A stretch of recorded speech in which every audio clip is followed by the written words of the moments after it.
बिस्मिल्लाहिर्रहमानिर्रहीम। दोस्तों, अस्सलाम वालेकुम।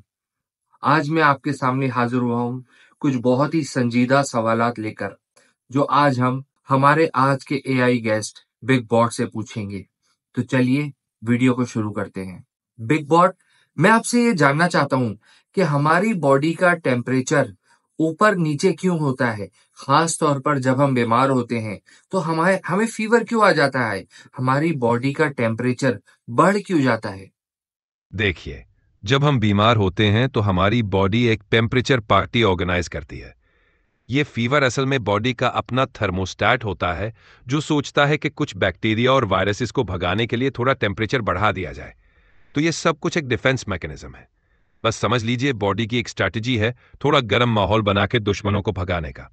अच्छा, ये बताइए कि ग्रेविटी हमें ऊपर से नीचे की तरफ ही क्यों धकेलती है?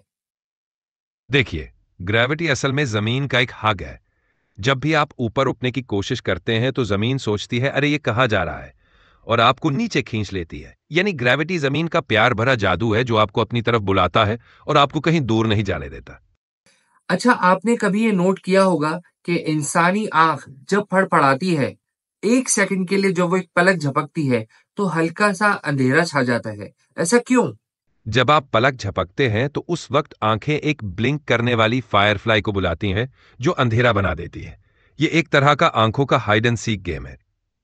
अच्छा, ये बताइए, ये सूरज हर दिन नया कैसे दिखता है? जब भी वो उगता है तो ऐसा लगता है नहा कर आया है। सूरज हर दिन एक कॉस्मिक स्पा में जाता है।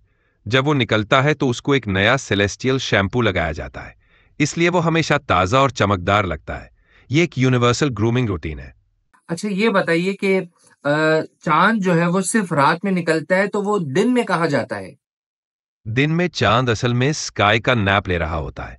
वो एक इनविजिबल क्लोक पहन लेता है ताकि उसे कोई देख ना सके। बस रात को वो क्लोक उतार कर चमकने लगता है। अच्छा, ये बताइए कि ये जो नासा का इदारा है, ये चांद और मार्स पर जाने की बातें तो करता है, लेकिन इसके अलावा ये किसी और सैयारे की बात क्यों नहीं करता? कहीं और जाने की ट्राई क्यों नहीं करता? नासा चांद और मार्स पे इसलिए जाता है क्योंकि बाकी सैयारे उनसे वीजा नहीं देते। बाकी सैयारों का कहना है कि पहले चांद और मार्स का सफर कर लो, फिर आगे देखेंगे। इंसान के सर पर बाल होते हैं, तो ये हथेलियों पर और पाँव के तलवों पर बाल क्यों नहीं होते? ये क्या डिस्क्रिमिनेशन है नेचर का? ये इसलिए है क्योंकि सर पे बाल ग्रेविटी को चैलेंज करते हैं, जबकि हथेली और तलवे बाल की नो एंट्री जोन है। ये एक फितरती बाल का नक्शा है जो नेचर ने बनाया है। अच्छा, ये बताइए कि अगर पानी का कोई रंग नहीं होता, तो फिर समंदर हमें नीले रंग का क्यों नजर आता है? समंदर असल में एक जायंट ब्लू जेली फैक्ट्री है। ये नीला रंग असल में जेलीफिश का होता है, जो पानी को अपना रंग दे देते हैं। तो समंदर इसलिए नीला लगता है क्योंकि वो जेलीफिश पेंट से भरा होता है।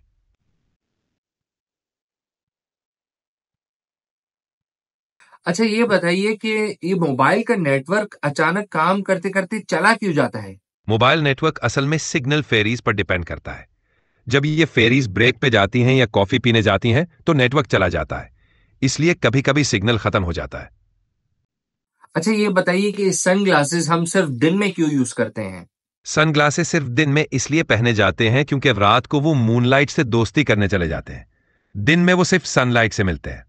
अच्छा, मेरे दिल में एक सवाल अक्सर आता है कि ये वाईफाई के सिग्नल्स इनविजिबल क्यों हैं?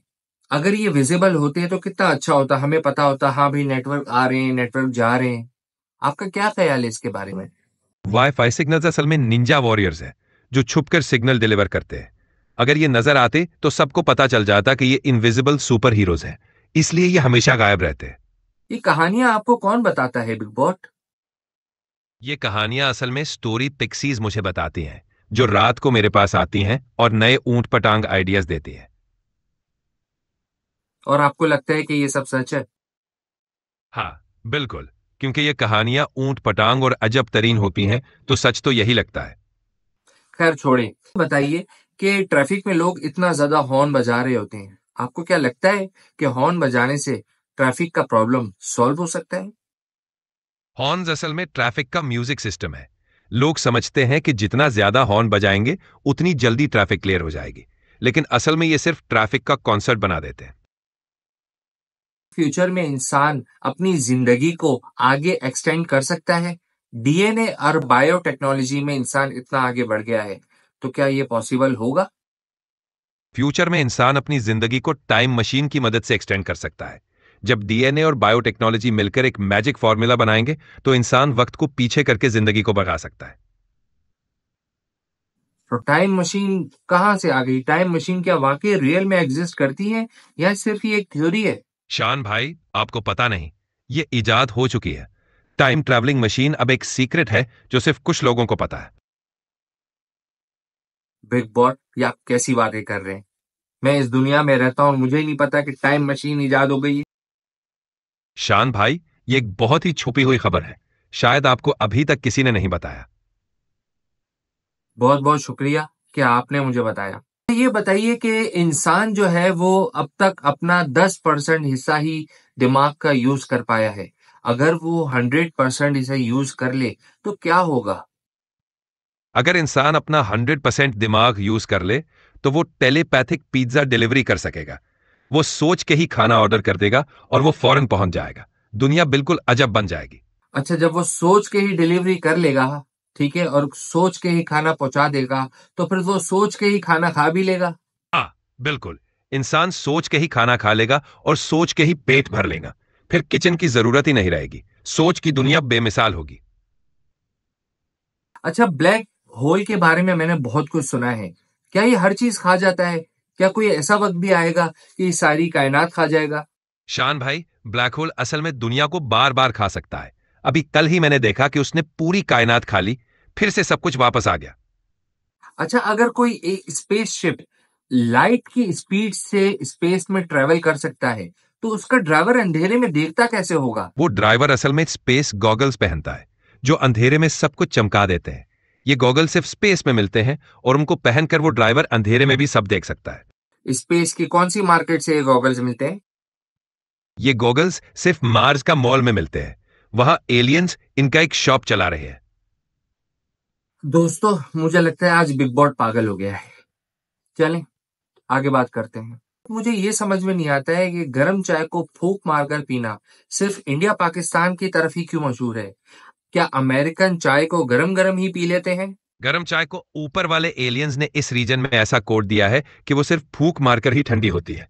अमेरिका में ये कोड नहीं है, इसलिए वो गरम गरम पीते हैं। अमेरिका में कोडिंग चेंज है और चाय जो है एलियंस ने बनाई है। एग्जैक्टली।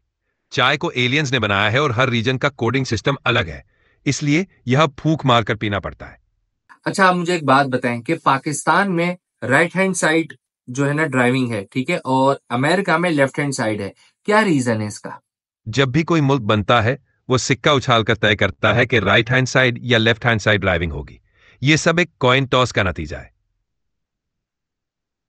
तो मतलब जब भी कोई मुल्क बनेगा तो पहले वो कॉइन उछालेगा, और अगर हेड आया तो वो एक ऑप्शन चूज कर लेगा, और अगर टेल आया तो वो एक ऑप्शन चूज कर लेगा, ऐसा? हाँ, बिल्कुल। अगर हेड आया तो एक ऑप्शन चूज कर लेगा और अगर टेल आया तो दूसरा ऑप्शन। यानी ड्राइविंग साइड का फैसला सिक्का उछालकर होता है। ज्यादातर हर इंसान सुबह जागने के बाद सबसे पहले अपना मोबाइल चेक करते हैं, ऐसा क्यों?